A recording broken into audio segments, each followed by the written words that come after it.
नमस्कार दोस्तों, मेरा नाम है विमल सिंह। बालाजी स्टडी अड्डा में आपका स्वागत है। सीटेट के 31 जनवरी 2021 को जो पेपर हुआ था, इससे पहले वाला, उसके सॉल्यूशन हम करा रहे हैं। तो इससे पहले मैथ के हमने जितने भी सॉल्यूशन वाले प्रश्न आते हैं, पेडागोजी के अलावा जो बाकी 15 प्रश्न आते हैं, वो देखे थे हमने। साइड में आई बटन में पिछला वाला वीडियो आपको मिल जाएगा।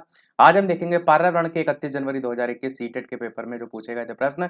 उसमें एनसीईआरटी बेस्ड 15 प्रश्न आते हैं और पेडागोजी बेस्ड 15 प्रश्न आते हैं। तो टोटल 30 प्रश्न हम देखेंगे। चलिए शुरू करते हैं प्रश्न नंबर 61 से। प्रश्न था, निम्नलिखित में से कौन सा एक भारत का संघ शासित प्रदेश जो है वो नहीं है, आपको बताना है।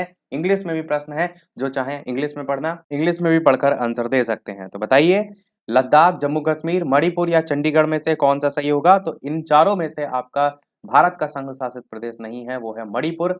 थर्ड वाला आपका ऑप्शन सही होगा, मणिपुर भारत का संघ शासित प्रदेश नहीं है। जब बात होती है समय की, तो 21 जनवरी 1972 इसको, मणिपुर जो है इसको पूर्ण राज्य का दर्जा दिया गया था। सन 1972 आप याद रख सकते हैं। और 60 निर्वाचित सदस्यों वाली विधानसभा गठित जो है वो की गई थी। 1972 में मणिपुर, मेघालय और त्रिपुरा, इसको उत्तर पूर्व पुनर्गठन अधिनियम 1972 के द्वारा पूर्ण राज्य घोषित किया गया था। तो ऑप्शन में मणिपुर के अलावा मेघालय या त्रिपुरा भी देखने को मिले तो भी आपको गलत बिल्कुल नहीं करना है, याद रखिएगा। थर्ड वाला ऑप्शन यहाँ पर सही हो जाएगा। 62 प्रश्न है, निम्नलिखित में से कौन से कच्चे तेल के उत्पादक हैं, आपको बताना है। बॉम्बे हाई और वेस्ट बंगाल, असम और उड़ीसा, गुजरात और तमिलनाडु या बिहार और बॉम्बे हाई। बताइए इनमें से कौन सा जो है वो सही होगा। ऑप्शन एबीसीडी में से कौन सा सही होगा? आंसर की बात करते हैं तो आपका ऑप्शन गुजरात और तमिलनाडु आपका यहाँ पर जो है वो सही होगा। गुजरात और तमिलनाडु ये कच्चे तेल यानी पेट्रोलियम जो है उसके उत्पादक के रूप में जाने जाते हैं। तो थर्ड वाला ही आपका ऑप्शन यहाँ पर सही होगा। 63 प्रश्न है, हमारे देश का संविधान निम्नलिखित में से किसके नेतृत्व में बनाया गया था? मोहनदास करमचंद गांधी, सरदार सरदार वल्लभ भाई पटेल, डॉक्टर भीमराव बाबा साहेब अंबेडकर या फिर सर्वपल्ली डॉक्टर राधा कृष्णन। बताइए हमारे देश का जो संविधान है वो निम्नलिखित में से किसके नेतृत्व में बनाया गया था? आंसर की बात करते हैं इन चारों ऑप्शन में से, तो आपका option option Bhimrao Ambedkar, doctor Bhimrao Baba Saheb Ambedkar, यही वाला सही हो जाएगा। भारत का जो संविधान है वो विश्व के किसी भी गणतांत्रिक देश का सबसे लंबा लिखित संविधान के रूप में जाना जाता है। और संविधान सभा द्वारा इसे कब जो है वो ग्रहण किया गया था? तो 26 नवंबर 1949। इसी को दूसरे तरीके से भी पूछा जाता है कि कब हमारा जो भारत देश का संविधान है वो बनकर तैयार हुआ था। तो 26 नवंबर 1949 को तैयार हो गया था। तो लागू आपका हुआ था 26 जनवरी 1950 को। तो ये दोनों सन आपको पता होना चाहिए। अगला प्रश्न है कि पौधों के लिए किए जाने वाले नीचे दिए गए कार्यों पर विचार कीजिए। पौधों को सहारा देना, ह्यूमस प्रदान करना, भोजन संचित भंडारण करना, पानी और खनिजों को अवशोषित करना। और नीचे ऑप्शन है ए और बी केवल, सी और डी केवल, या बी सी डी या ए सी डी। कौन सा इनमें से सही होगा? बात करते हैं आंसर की। तो इसमें आप कहेंगे ह्यूमस प्रदान करना, ये नहीं आएगा, बाकी तीनों ही आ जाएंगे, ए सी और डी। आंसर आपका यहाँ पर 4 वाला जो है ये बिल्कुल जो है वो सही हो जाएगा। अगला देखते हैं आपका प्रश्न नंबर 65 कि पोचमपल्ली भारत के दक्षिणी राज्य का एक कस्बा है जो सुंदरता से डिजाइन की गई चमकदार रंगों की पोचमपल्ली साड़ियों और विशेष प्रकार की बुनाई, जिसे भी पोचमपल्ली कहते हैं, उसके लिए प्रसिद्ध है। तो ये कस्बा अब किस राज्य का भाग है? इस टाइप से चार ऑप्शन दे रखे हैं, कर्नाटक, केरल, तेलंगाना या फिर तमिलनाडु। बताइए इनमें से कौन सा जो है वो सही होगा। ये सारी चीजें मैंने आपको करा रखी हैं ऑलरेडी, 6 वीडियो में पूरा कोर्स। प्लेलिस्ट में सीटेट में आपको मिल जाएगी 6 वीडियो कोर्स एनसीईआरटी का, ईवीएस सेक्शन का, उसको देख लीजिएगा यदि अभी तक आपने नहीं देखा है। आंसर की बात करते हैं इन चारों ऑप्शन में से, तो आपका कर्नाटक जो है यहाँ पर बिल्कुल सही होगा। कर्नाटक जो है यहाँ पर पोचमपल्ली, एक बार ऑप्शन में देखने को मिला था पर पोचमपल्ली है नहीं कर्नाटक में। आंसर मत समझ लीजिएगा इसको, मैंने दूसरी चीज यहाँ पर बता रहा था। आंसर आपका यहाँ पर तेलंगाना जो है वो सही होगा। देखिए, तो तेलंगाना है, इससे संबंधित आपको पता होना चाहिए कि पोचमपल्ली भारत का दक्षिणी राज्य जो तेलंगाना है इसका एक कस्बा है। ये सुंदरता से डिजाइन की गई जो चमकदार रंगों की पोचमपल्ली साड़ियां हैं उसके लिए प्रसिद्ध है। और साथ ही साथ विशेष प्रकार की जो बुनाई है उसके लिए प्रसिद्ध है। इसे भी पोचमपल्ली ही कहते हैं। तो तेलंगाना आपका आंसर यहाँ पर होगा, आपका ऑप्शन थर्ड वाला। अगला देखते हैं आपका प्रश्न 66 कि निम्नलिखित में से खाद्य पदार्थों के उस समूह को चुनिए जिसके प्रत्येक सदस्य में लौह तत्व प्रचुर मात्रा में देखने को मिलता है। बताइए, गुड़, आंवला, टमाटर, आंवला, पालक, गुड़, आंवला, बंद गोभी, टमाटर, बंद गोभी, आंवला, पालक, कौन सा इनमें से जो है वो सही होगा? आंसर की बात करते हैं इन चार ऑप्शन में से, तो आपका आंवला, पालक और गुड़, सेकंड वाला ऑप्शन सही होगा।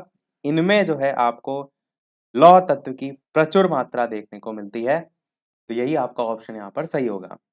अगला देखते हैं आपका 67 कि निम्नलिखित में से पक्षियों का वह समूह चुनिए जिसका प्रत्येक सदस्य हमारी तुलना में 4 गुना अधिक दूरी की वस्तुओं को स्पष्ट देख सकने योग्य होता है। पाक्ता, कौवा, मोर, बाज, कबूतर, तोता, कौवा, चील, बुलबुल, बाज, चील और गिद्ध।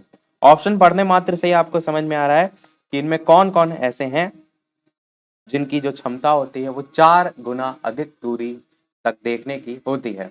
तो बिल्कुल आपका देखिए, मोर को तो हम कभी देखते ही नहीं है इस टाइप से, तोता आपका होगा ही नहीं, कौवा, चील, बुलबुल में कौवा भी नहीं होगा, बुलबुल भी नहीं होगा, पर अगर आप ऑप्शन देखिए यहाँ पर चौथा वाला, तो बाज भी, चील भी और गिद्ध भी, इन तीनों की आपकी क्षमता जो है वो 4 गुना अधिक दूरी तक की वस्तुओं को स्पष्ट जो है देखने के योग्य होती है, तो यही आपका ऑप्शन यहाँ पर सही हो जाएगा। 68 प्रश्न है, नीचे दिए गए एक राज्य के ग्रामीण लोग अपने ढालू छत वाले लकड़ी के मकान मजबूत बांस के खंभों पर धरती से 3 से 3.5 मीटर की ऊंचाई पर बनाते हैं? राजस्थान, लद्दाख, असम या उड़ीसा? तो बताइए इनमें से कौन सा सही होगा। ये विशेषताएं करके भी आपसे सीधे पूछ ली जाती हैं। एनसीईआरटी अगर आप पढ़ेंगे कक्षा 3, 4, 5 की, तो उसमें ऐसे ऐसे लाइनें लिखी हुई हैं, कई बार उन लाइनों से सीधे क्वेश्चन उठा लिया जाता है या उनकी विशेषताओं से क्वेश्चन, आप प्रीवियस ईयर अगर देख चुके होंगे तो उसमें विशेषताओं से क्वेश्चन लिए जाते हैं। आंसर की बात करते हैं तो असम यहाँ पर जो है सही होगा, असम की जो है ये विशेषता होती है। 69 प्रश्न है, भारत के मानचित्र में दिल्ली की स्थिति के सापेक्ष गांधीनगर गुजरात की राजधानी और पटना बिहार की राजधानी जो है, इसकी दिशाएं आपसे यहाँ पर पूछी गई हैं, तो बताइए इनमें से कौन सा सही होगा। एक प्रश्न आपसे मानचित्र से पूछा ही जाना है, तो इस प्रश्न को आप बिल्कुल गलत नहीं करेंगे अगर आप मानचित्र को अच्छे से देख के जाएंगे कि किस राज्य की स्थिति कहाँ पर है, क्योंकि कई बार क्वेश्चन ऐसे पूछ लिया जाता है कि उत्तर प्रदेश जो है या उत्तर प्रदेश के अंतर्गत लखनऊ जो है उसकी स्थिति दिल्ली के सापेक्ष किस दिशा में है, दिशा करके क्वेश्चन पूछ लिया जाता है। तो यहाँ से अच्छे से मैप देख लीजिएगा ताकि यहाँ से कोई क्वेश्चन आपका गलत ना हो। आंसर की बात करते हैं तो आपका दक्षिण पश्चिम और दक्षिण पूर्व जो है यहाँ पर सही हो जाएगा। दक्षिण पश्चिम बात की गई है गांधीनगर जो कि गुजरात की राजधानी उसकी, और पटना जो बिहार की राजधानी उसकी स्थिति दक्षिण पूर्व। कुछ इस तरीके से, जैसे कि अगर यहाँ पर दिल्ली पड़ रहा है तो आपका जो गुजरात है वो इस साइड पड़ता है, और अगर बात की जाए किसकी, पटना की, तो लगभग इस साइड पड़ता है। मतलब कहने का ये है कि दक्षिण में भी और पश्चिम दिशा में भी, और सेम चीज जो पटना है वो इस तरफ पड़ेगा तो दक्षिण में भी और पूर्व दिशा में भी, तो इस तरीके से दोनों की दिशाओं के बारे में यहाँ पर पूछा गया है।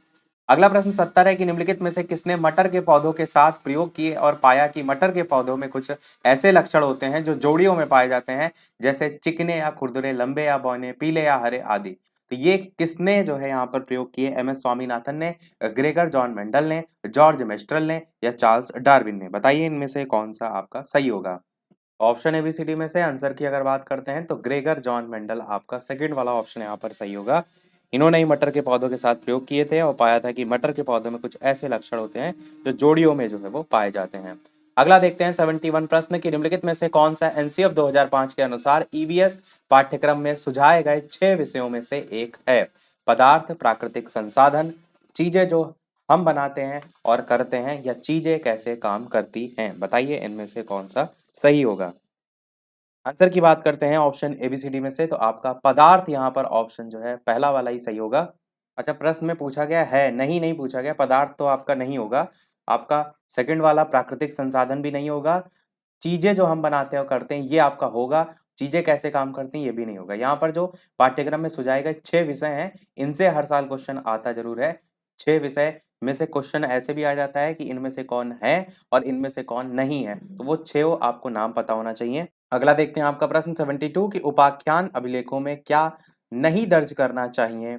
मुख्य रूप से समस्याग्रस्त स्थितियों की पहचान करना, निर्णय वाले कथन जो है उनको लिखना, मजबूतियों और कमजोरियों की पहचान करना या बच्चों की रुचियों और संबंधों आदि की पहचान करना। आपको बताना है इनमें से सही कौन-कौन से हैं। इसको क्वालिटी थोड़ा-सा वीडियो की आप बढ़ा लीजिएगा ताकि चीज़ें यहाँ पर लिखी हुई आपको दिखाई दें। तो चलिए बात करते हैं आंसर की। तो आपका यहाँ पर मुख्य रूप से समस्याग्रस्त जो स्थिति है उनकी पहचान करना, ये आपका नहीं लिखा जाना चाहिए और मजबूत और जो कमजोरियों की मजबूतियों और कमजोरियों की पहचान करना ये आपका होना चाहिए। ये आपका होना चाहिए, ये नहीं होना चाहिए। निर्णय वाले कथन को लिखना, ये भी आपका नहीं होना चाहिए और बच्चे की रुचियों और संबंधों आदि की पहचान करना, ये भी होना चाहिए। यानी कि पूछा गया था क्या नहीं दर्ज करना चाहिए, तो ए वाला और बी वाला नहीं दर्ज करना चाहिए। यानी कि पहला वाला ऑप्शन ए और बी यहाँ पर जो है वो सही होगा। और चाहें तो आप थोड़ा-सा इंग्लिश वाला यहाँ पर इसी का ही पढ़ेंगे तो और आपको अच्छे से समझ में आएगा कि क्या चीज़ जो है अवॉइड करनी चाहिए। तो आप कहेंगे कि आइडेंटिफाई मेनली प्रॉब्लमैटिक सिचुएशन, इनको इसको आप अवॉइड करेंगे। मेकिंग स्टेटमेंट ऑफ जजमेंट इसको करेंगे अवॉइड। और क्या-क्या चीज़ ध्यान देनी चाहिए, तो स्ट्रेंथ क्या है, बच्चे की क्या वीकनेस है, उस पर ध्यान देंगे। चाइल्ड एरिया जिस जिस क्षेत्र में उसका इंटरेस्ट है, तो उसका रिलेशनशिप यानी उसकी की पहचान जो है वो करना, तो वो भी इसमें आप रखते हैं। अगला देखते हैं 73 प्रश्न कि आप एक एकीकृत ईवीएस कक्षा के लिए कैसे योजना बनाएंगे? एक पाठ में 2 या अधिक विषय क्षेत्रों को मिलाएंगे, अलग योजनाओं में सभी विषयों को अलग करेंगे, विज्ञान और सामाजिक विज्ञान के लिए अलग अध्यापकों का प्रबंध करेंगे या फिर पर्यावरण विज्ञान के लिए अलग अध्यापक का प्रबंध करेंगे। कौन सा सही होगा? तो आपका एक एकीकृत ईवीएस कक्षा के लिए आप योजना बनाना चाह रहे हैं, तो आप ये कर सकते हैं कि एक पाठ में 2 या अधिक विषय जो क्षेत्र हैं उनको मिलाएँगे और मिलाने के बाद जो है वो योजना बनाएँगे। तो ये ही आपका ऑप्शन यहाँ पर सही होगा। 74 प्रश्न है कि पुनीत ने अपनी कक्षा 5 के शिक्षार्थियों को मानव शरीर की एक रूपरेखा दी और उन्हें भोजन विषय पढ़ाने से पहले पाचन तंत्र को बनाने को कहा। तो पुनीत चाहता जो है वो क्या था?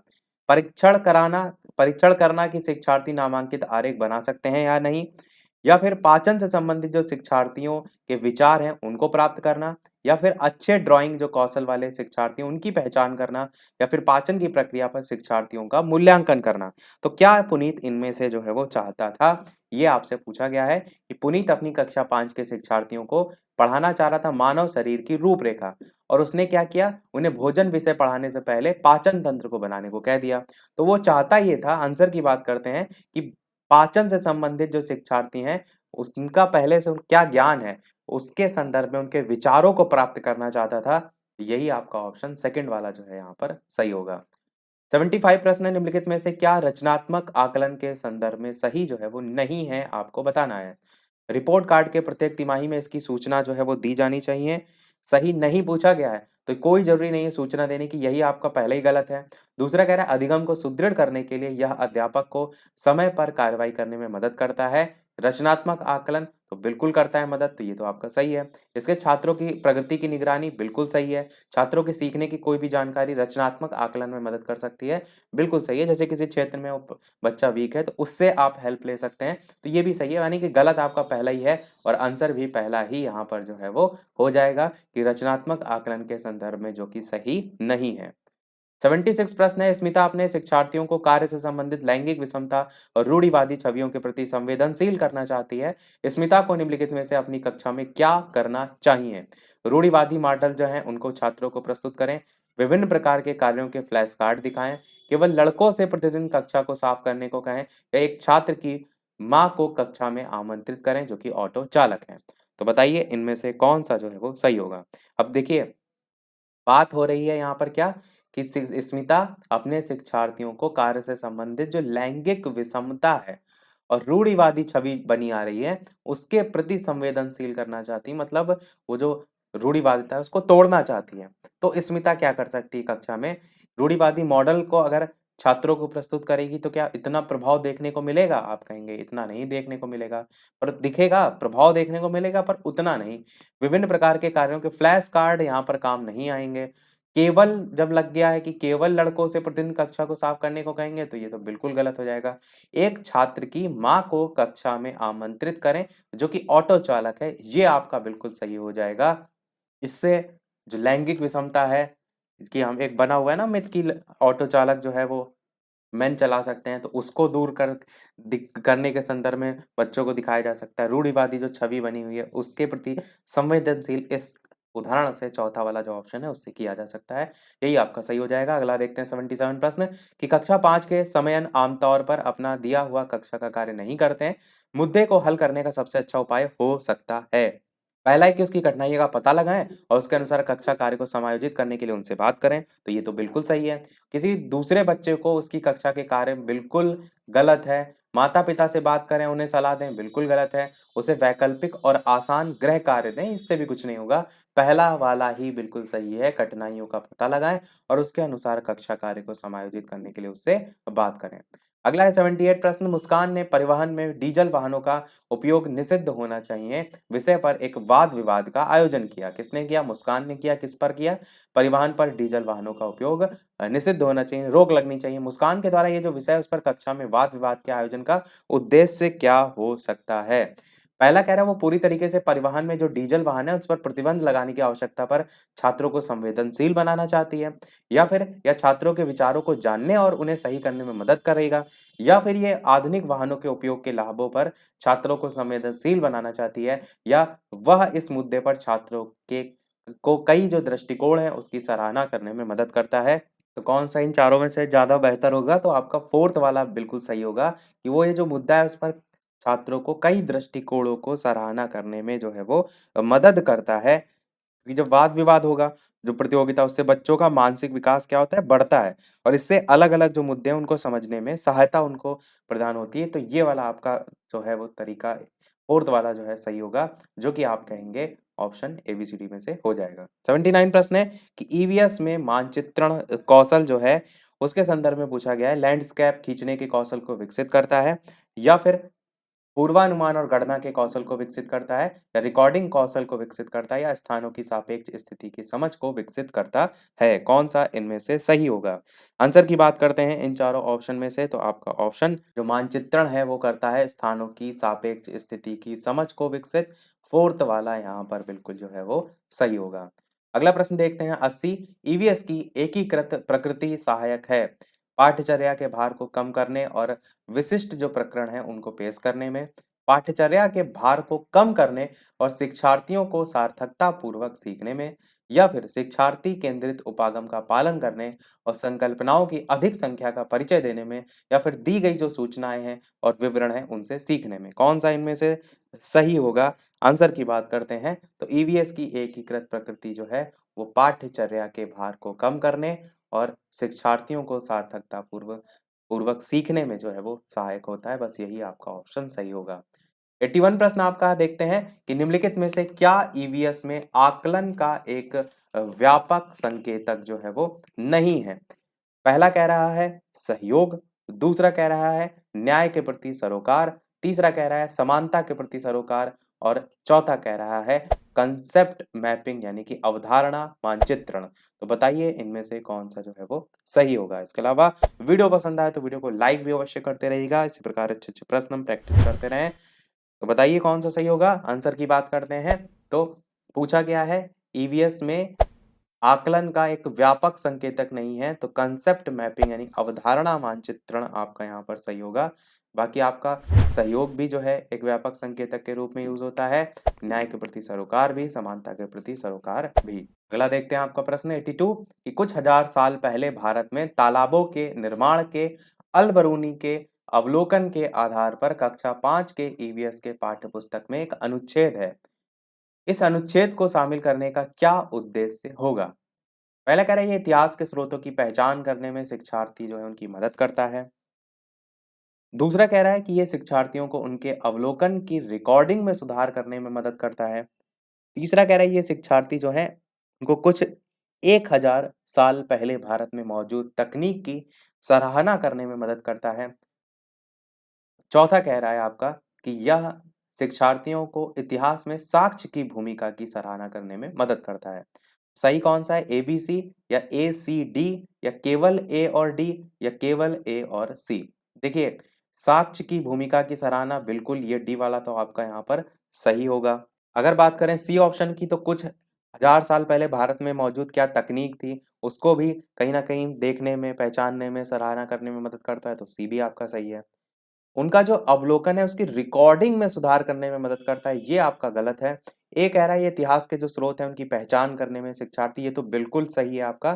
तो ए, सी और डी वाला ऑप्शन देखेंगे तो सेकंड वाला दे रखा है, यही आपका सही हो जाएगा, ऑप्शन नंबर 2 वाला। अगला देखते हैं आपका प्रश्न 83 कि अपनी कक्षा में 50 से अधिक छात्रों के साथ वाणी उनके एक ऐसे गतिविधि में जोड़ना चाहती है वाणी जिससे या जिसमें सीखने को बढ़ाने के लिए अधिकतम संख्या में इंद्रियां शामिल हो। तो इनमें से कौन सा क्रियाकलाप उपरोक्त कार्य के लिए ठीक होगा, ये आपको बताना है। कौशल जो है उसके प्रदर्शन के लिए समुदाय से संदर्भ व्यक्तियों को आमंत्रित करना, समूह चर्चा को प्रोत्साहित करना, उचित एवी साधन के लिए स्मार्ट कक्षा कक्ष का उपयोग करना या नजदीक के स्थान के लिए क्षेत्र भ्रमण का आयोजन करना।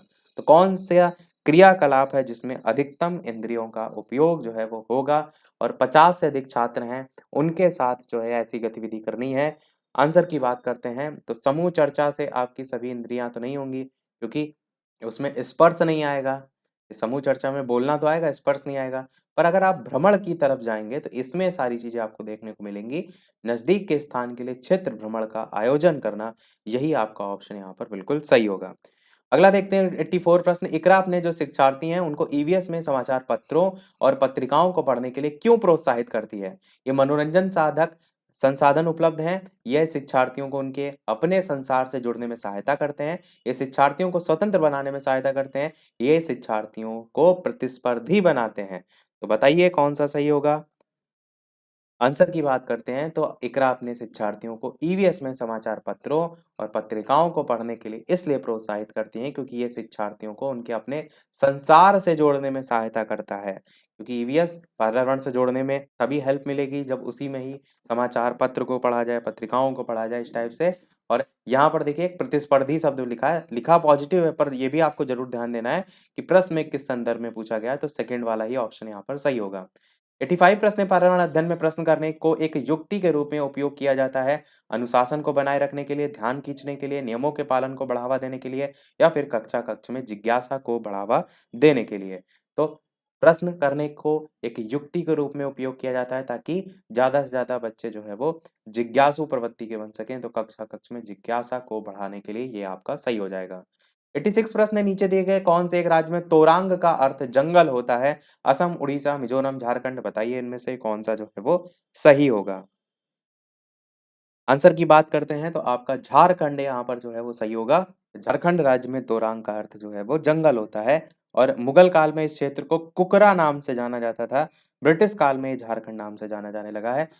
और आपका झारखंड यहाँ पर ऑप्शन सही होगा। 87 प्रश्न है, आपका घर एक्स पर स्थित है और आपका विद्यालय वाई पर स्थित है। यद्यपि आपका विद्यालय ठीक सामने है, इसमें आप डायरेक्ट जहाँ से शर्त दे रखी है वहाँ से भी लिख सकते हैं। बाकी लिखा है यद्यपि आपका विद्यालय ठीक सामने है परंतु बीच में व्यस्त राजमार्ग होने के कारण आप सीधे नहीं जा सकते। तो पहले आप कहाँ जाएँगे? पहले आप ठीक दक्षिण में जाएँगे।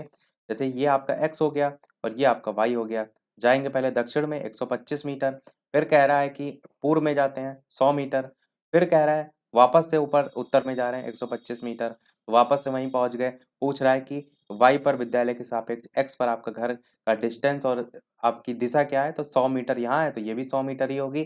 तो 100 मीटर ठीक पूर्व वाला ऑप्शन यहाँ पर दूसरा वाला सही हो जाएगा।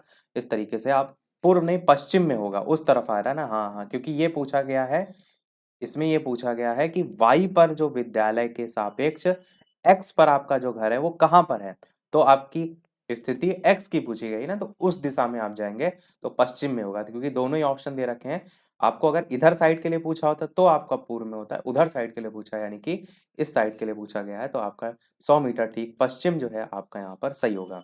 अगला देखते हैं आपका 88 प्रश्न कि कोई लड़का नागरकोइल से मडगांव जाने से के लिए 4 जून 2020 को किसी रेलगाड़ी में सवार हुआ। ये रेलगाड़ी 22:30 बजे नागरकोइल से चली और 6 जून 2020 को 4:30 बजे मडगांव पहुंची। यदि समय अंतराल में रेलगाड़ी ने 1145 किलोमीटर दूरी जो है वो तय की तो रेलगाड़ी की औसत चाल क्या थी? तो कैसे करेंगे? जैसे-जैसे यहाँ पर डिस्टेंस दे रखी है, मैंने इस टाइप का सेम क्वेश्चन आपको कराया भी था। मैथ वाले पोर्शन में भी एक क्वेश्चन ऐसा आया था। तो 4 जून 2020 को चल रहा है और रेलगाड़ी चल रही है रात के 10:30 तो पूरा 4 जून होने में कितना समय रह गया है? 1.5 घंटे का समय रह गया है। यानी 1 घंटा और 30 मिनट ये आपका समय हो जाएगा 4 जून का। फिर 5 जून का दिन आएगा जिसमें पूरे 24 घंटे होंगे। फिर 6 जून का समय आया जिसमें 4:30 बजे पहुंचा जा रहा है, यानी 4 घंटा और 30 मिनट जो है आपका यहाँ पर समय हो जाएगा। अब आप इस समय को जोड़ लीजिए, तो एक 24 घंटा, 28 घंटा और एक 29 घंटा। 29 घंटा ये हो गया, 30 मिनट यानी 1 घंटा यहाँ पर हो गया, तो टोटल 30 घंटा यहाँ से निकल कर आ गया। प्रश्न में चाल पूछ रहा था, चाल बराबर दूरी बटे समय होता है, तो दूरी 1, 1, 4, 5 दे ही रखा है, समय आपने 30 घंटा निकाल लिया। डिवाइड कर लीजिए तो 38 दशमलव जो है 6 करके या 1 6 करके आएगा, और एवरेज में अगर पूछा है औसत चाल तो 38.5 किलोमीटर प्रति घंटा ही आपका यहाँ पर आंसर सही हो जाएगा। अगर आप 1, 1, 4, 5 को 30 से डिवाइड करेंगे तो आपका 38.16666 ऐसे करके आएगा, और ऑप्शन में उसके नजदीक या कह सकते हैं औसतन लेने के हिसाब से सेकंड वाले ऑप्शन के साथ हम जाएंगे। देखते हैं हमारा सेकंड लास्ट प्रश्न 89। नीचे दिया गया कौन सा कथन आपसे पूछा गया है मधुमक्खियों और छत्तों के विषय में सही नहीं है? प्रत्येक छत्ते में एक रानी मक्खी होती है जो अंडे देती है। दूसरा कह रहा है नर मक्खियां छत्तों के लिए अत्यंत महत्वपूर्ण होती हैं। दूसरा के बाद तीसरा कह रहा है कि छत्तों में बहुत सारी काम करने वाली मक्खियां होती हैं, और चौथा कह रहा है कि छत्ते में केवल कुछ नर मक्खियां ही होती हैं। तो आपको बताना है इनमें से गलत कौन सा है, बताइए ऑप्शन इन चारों में से कौन सा सही नहीं है। आंसर की बात करते हैं तो नर मक्खियां छत्तों के लिए अत्यंत महत्वपूर्ण होती हैं, ये आपका यहाँ पर गलत है, क्योंकि केवल मादा मधुमक्खी ही शहद बना सकती है और डंक मार सकती है। मधुमक्खियों और छत्तों के विकास में नर मक्खियों का उपयोग नहीं होता है, तो इसलिए ये वाला गलत यहाँ पर कथन है, यही आपका आंसर हो जाएगा। देखते हैं हमारा अगला और इस वीडियो का लास्ट प्रश्न, इसके बाद एक प्रश्न हम आपसे भी पूछेंगे। जैसा कि सभी वीडियो में हम आपसे एक ना एक प्रश्न पूछते हैं, पर इस प्रश्न को देखने से पहले वीडियो को देखा आपने लाइक ना किया हो, सभी लोग वीडियो को लाइक भी करते रहिएगा, चैनल पर नए हो सब्सक्राइब करके जुड़ जाइएगा, और टेलीग्राम चैनल से अभी तक ना जुड़े हो लिंक आपको डिस्क्रिप्शन में मिल जाएगी, सर्च करके भी बालाजी स्टडी अड्डा जुड़ सकते हैं। 90 प्रश्न कह रहा है आज हम मिर्ची के बिना भोजन की कल्पना भी जो है वो नहीं कर सकते हैं, तो इससे व्यापारी हमारे देश में लाए कहाँ से थे? अफगानिस्तान से लाए थे, इंग्लैंड से लाए थे, दक्षिणी अमेरिका से लाए थे, या दक्षिणी अफ्रीका से लाए थे? बताइए इनमें से कौन सा जो है वो सही होगा। आंसर की बात करते हैं ऑप्शन एबीसीडी में से, तो आपका दक्षिणी अमेरिका जो है ऑप्शन थर्ड वाला सही होगा। ऑप्शन थर्ड वाला यहाँ पर सही होगा। बाकी हमने इसमें और भी बहुत सी चीजें लिखाई थी कि आलू कहाँ से आया है, तो उनमें से कुछ भी जो है वो पूछा जा सकता है, उसको देख लीजिएगा। तो अब एक प्रश्न आपके लिए भी, जैसे कि सभी वीडियो में हम आपसे एक ना एक प्रश्न पूछते हैं, तो ये आपके लिए प्रश्न है हिंदी, इसी पेपर में ही पूछा गया था हिंदी सेक्शन में, जो कि हम आपसे पूछ रहे हैं। अगले वाले क्लास में हम इस हिंदी के भी जो प्रश्न है उनको जो है वो करा देंगे, और इसका आंसर भी वहां पर बताएंगे। प्रश्न आपका है कि प्राथमिक स्तर पर पढ़ना सिखाने की शुरुआत जो है वो करने के लिए आप किस सामग्री को जो है वो सर्वाधिक महत्व देंगे? अक्षर ज्ञान, वर्णमाला, शुद्ध उच्चारण, या फिर रोचक कहानी? तो इन चारों में से कौन सा सही होगा? अपना आंसर वीडियो के मेन कमेंट में टाइप करके बताइएगा, ऑप्शन एबीसीडी में से कौन सा सही होगा। प्राथमिक स्तर की बात की जा रही, इस चीज का ध्यान अवश्य रखिएगा। आज की वीडियो में इतना ही रखते हैं। लाइव टाइमिंग 2 है, दोपहर के 3 बजे, शाम के 8 बजे लाइव आकर भी वीडियो आप देख सकते हैं, प्रश्नों की प्रैक्टिस कर सकते हैं। मिलते हैं अगले वीडियो में कुछ नए प्रश्नों के साथ, नए टॉपिक के साथ, तब तक के लिए नमस्कार, जय हिंद।